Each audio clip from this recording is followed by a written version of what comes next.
നമസ്കാരം. മുഖ്യമന്ത്രി പിണറായി വിജയന്റെ മകൾ വീണ വിജയന്റെ താമസ സ്ഥലം കണ്ടെത്താൻ കേന്ദ്ര രഹസ്യാന്വേഷണ വിഭാഗം അന്വേഷണത്തിൽ. സീരിയസ് ഫ്രോഡ് ഇൻവെസ്റ്റിഗേഷൻ ഓഫീസിന്റെ അന്വേഷണം തുടരാമെന്ന കർണാടക ഹൈക്കോടതി വിധിയുടെ പശ്ചാത്തലത്തിലാണ് അതിവേഗ നീക്കം. വീണയ്ക്ക് കാനഡയിലും ബിസിനസ് ബന്ധമുണ്ടെന്ന വാർത്തകളെയും കേന്ദ്ര ഏജൻസി ഗൗരവത്തോടെ കാണുന്നുണ്ട്. അതിനിർണായക പരാമർശമാണ് കർണാടക ഹൈക്കോടതിയിൽ നിന്നുണ്ടാകുന്നത്. വീണ വിജയനെ നോട്ടീസ് നൽകി ചോദ്യം ചെയ്യാൻ വിളിപ്പിക്കാൻ SFIക്ക് ഇനി കഴിഞ്ഞേക്കും. നാളെ വിശദവിധി കോടതിയുടെ ഭാഗത്തു നിന്നുണ്ടാകും. ഈ സാഹചര്യത്തിലാണ് വീണയുടെ താമസ സ്ഥലം കണ്ടെത്താനുള്ള നീക്കം. തിരുവനന്തപുരത്ത് മുഖ്യമന്ത്രി താമസിക്കുന്നത് ക്ലിഫ് ഹൗസിലാണ്. വീണ വിജയന്റെ ഭർത്താവായ പൊതുമരാമത്ത് മന്ത്രി PM മുഹമ്മദ് റിയാസിന് അനുവദിച്ചിട്ടുള്ളത് ക്ലിഫ് ഹൗസ് വളപ്പിലെ പമ്പ എന്ന വസതിയാണ്. ക്ലിഫ് ഹൗസിലോ പമ്പയിലോ വീണ ഉണ്ടാകുമെന്നാണ് വിലയിരുത്തൽ. ഇതിനൊപ്പം AKG സെന്ററിന് മുന്നിലുള്ള പാർട്ടി നേതാക്കളുള്ള ഫ്ളാറ്റിലും പിണറായിക്ക് താമസ സ്ഥലമുണ്ട്.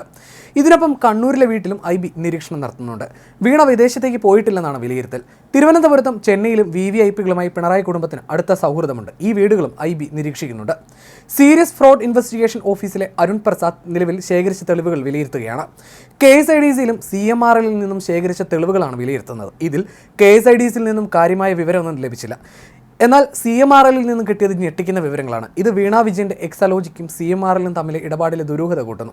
ഈ സാഹചര്യത്തിൽ വീണ വിജയനെ ചോദ്യം ചെയ്യേണ്ടതുണ്ട്. കർണാടക ഹൈക്കോടതിയുടെ വിധിയോടെ നിയമ തടസ്സവും മാറും. അതുകൊണ്ട് തന്നെ വീണ എവിടെയുണ്ടെന്ന് കണ്ടെത്തേണ്ടത് അനിവാര്യതയായി മാറുകയാണ്. CMRLുമായി ബന്ധപ്പെട്ട മാസപ്പടി കേസിലെ സീരിയസ് ഫ്രോഡ് ഇൻവെസ്റ്റിഗേഷൻ ഓഫീസ് അന്വേഷണത്തെ ചോദ്യം ചെയ്തുള്ള കേസിൽ എക്സാലോജിക്കിന് തിരിച്ചടിയാണ് സംഭവിച്ചത്.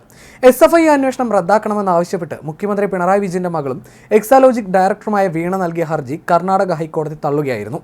വിധിയുടെ വിശദ വിവരങ്ങൾ ശനിയാഴ്ച രാവിലെ 10:30 നൽകാമെന്ന് കോടതി വ്യക്തമാക്കി. SFIO അന്വേഷണം തുടരാം. അന്വേഷണത്തിന് ഉത്തരവിട്ട കേന്ദ്ര കോർപ്പറേറ്റ് കാര്യ മന്ത്രാലയ ഉത്തരവിനെ ചോദ്യം ചെയ്തുള്ള ഹർജിയിൽ ജസ്റ്റിസ് M നാഗപ്രസന്നയുടെ ബെഞ്ചാണ് വിധി പറഞ്ഞത്.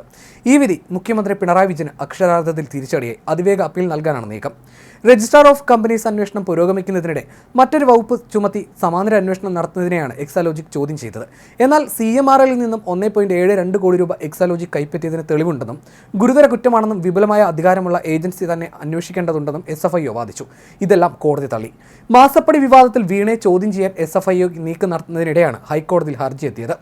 ബംഗളൂരുവിലെയും എറണാകുളത്തെയും registrar of companies Exalogic CMRL ഇടപാടുകളിൽ ക്രമക്കേടുകൾ നടന്നതായി കണ്ടെത്തിയിരുന്നു. ഒരു സേവനവും നൽകാതെ എക്സാലോജിക്കിന് CMRL വൻ തുക കൈമാറിയെന്നാണ് കേന്ദ്ര ആദായ നികുതി വകുപ്പിന്റെ ഇൻട്രീം സെറ്റിൽമെന്റ് ബോർഡ് കണ്ടെത്തിയത്. തുടർന്ന് അന്വേഷണം SFIOയ്ക്ക് കൈമാറി. 8 മാസത്തിനകം അന്വേഷണം പൂർത്തിയാക്കാനാണ് നിർദ്ദേശം. എക്സാലോജിക് CMRL ഇടപാടുകളിൽ SFIO അന്വേഷണം തുടരാം എന്നതാണ് കർണാടക വിധിയുടെ അന്തസത്ത. കമ്പനിയുടെ പ്രൊമോട്ടർമാരിൽ ഒരാളായ മുഖ്യമന്ത്രിയുടെ മകൾ വീണയാണ് കേസിൽ ആരോപണ വിധേയായി നിൽക്കുന്ന പ്രധാനി.